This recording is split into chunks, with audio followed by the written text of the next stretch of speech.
Tanya kemampuan diri anda. Kalau anda mampu dan boleh untuk buat umrah, maka umrah jauh lebih baik daripada ibadat-ibadat lain dalam masjid kalau masjid. Sebab satu umrah itu anda boleh bayangkan, kalau satu umrah di bulan puasa sama dengan haji yang kita buat bersama dengan Nabi.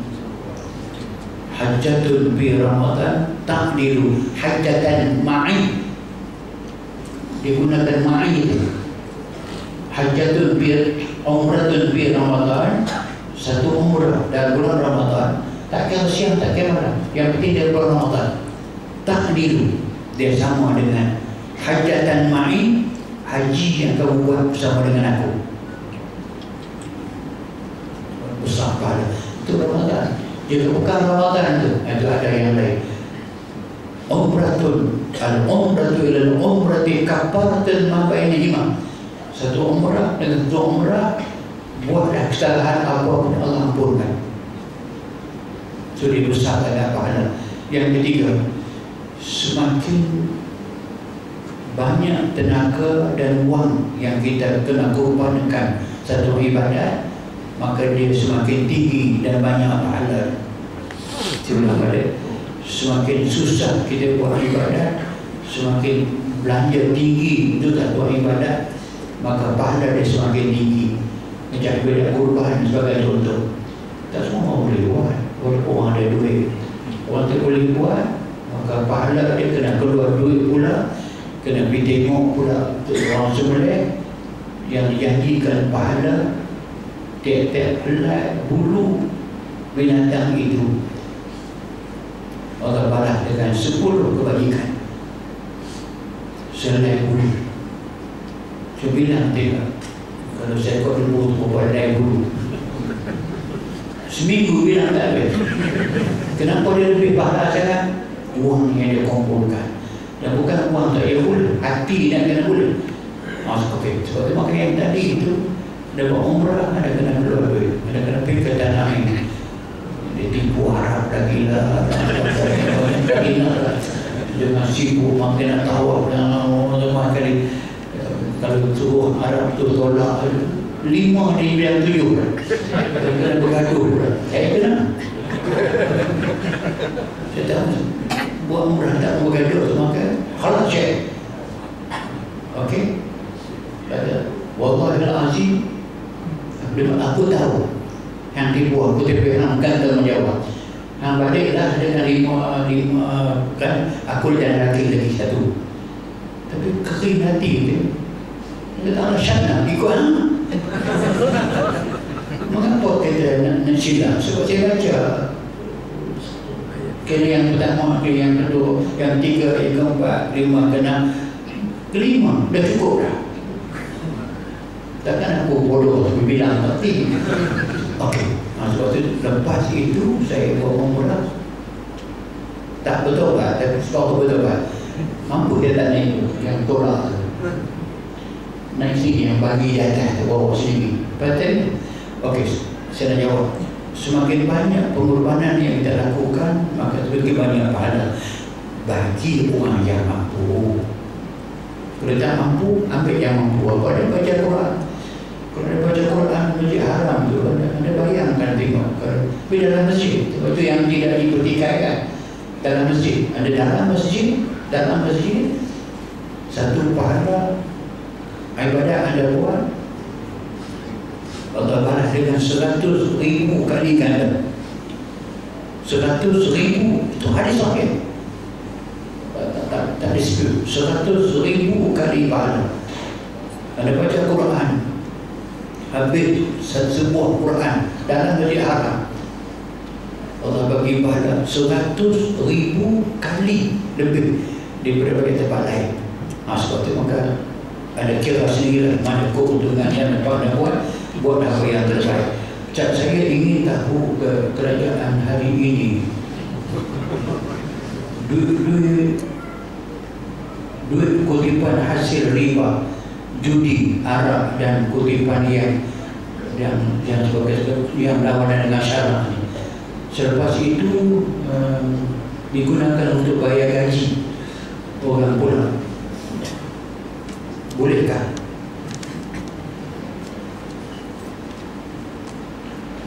Kerajaan kita bukan kerajaan Islam. Itu sok daripada adik saya. Dia kerajaan sekular. Tidak diambil kira haram-halal, semuanya boleh berlaku. Tapi kalau kerajaan Islam, kerajaan Islam boleh mengambil cukai Allah dari duit Allah, boleh ambil cukai babi dari duit babi, tapi wang itu diletakkan pada tabung yang berasingan, tak dimasukkan dalam consolidated fund. Duit negara diambil daripada zakat, daripada cukai yang halal, daripada sumbangan, daripada baik, daripada ghanimah, duit kerajaan. Itu yang diguna balik untuk kegunaan orang ramai. Duit yang haram tadi itu diletakkan satu fund, dibelanjakan balik kepada orang kafir. Kafir zimmi, kafir mustahman. Orang datang, orang kafir datang minta keamanan dan sebagainya daripada uang ini. Maka jangan dicampur adukkan. Itu kalau Islam. Kerana kita ini tidak Islam dan tidak dikira dosa pahala, maka yang sebut tadi. Kita ada cukai daripada judi. Kalau saya bilang ada betul kan? Di sekitar 4 bilion ringgit. Permainannya daripada apa semua cerita. Masa kita merdeka, kita ada satu dari judi. Loteri kebajikan masyarakat. Nama kebajikan masyarakat satu. Sekarang tak ada apa-apa. Sekarang judi ada 20 jenis judi. Kesemuanya generate a big income. Arab, masa kita merdeka dulu tidak ada kilang Arab di Malaysia. Kita import Arab. Lepas kita dulu resen kepada orang yang nak buat kilang Arab. Arab sekarang ni Malaysia termasuk sebuah negara yang consumers Arab dia. Di antara 10 buah negara dunia yang tertinggi consume Arab. Cukainya banyak, dan uang itu dimasukkan dalam tabung yang disepadukan, tak dipisahkan, maka dibayar gaji kepada orang. Saya pun makan duit itu dulu. Pulang pencen makan duit sama juga. Anda sedang bekerja makan pencen. Sah dan boleh. Kita bekerja sama contoh dia, sama contoh aku pegang. Contoh dia seorang Islam bekerja jadi driver kepada token judi. Go contoh. Ada lagi? Apa dah? Okey, dia jadi driver kepada token judi. Seperti bayar kepada dia gaji daripada judi. Bolehkah dia? Tak boleh. Sebab dia berhak mendapat gaji. Yang haram itu orang yang buat judi, dia tak buat judi, dia buat kereta. Dan lain bahasa, tukang masak di rumah dia, tukang potong rumput di rumah dia, dia bayar dengan wang judi. Orang itu boleh. Maka sama dengan kita. Tidak perlu kita, tenaga kita bekerja, kita berhadapan gaji. Dia lah, ataupun orang, kita mengenal pemajikan kita lah. Sama ada orang perseorangan, ataupun kerajaan, kewajipan dia lah untuk membayar gaji kepada kita dengan duit yang haram. Kalau dia ambil yang haram, dia yang tanggung. Kita harus memakan daripada kerana ini satu lagi yang jangan saya sebut yang jangan saya sebut. Satu, kita kena faham betul-betul mengatakan bahawa yang dipanggilkan hukum taklif itu apa dia? Hukum Allah Ta'ala yang nak kenakan orang itu boleh tak kepada dia? Itu khitabullah al-muta'allaku bi'af'alil mukallafina iqtidaan atau takhir.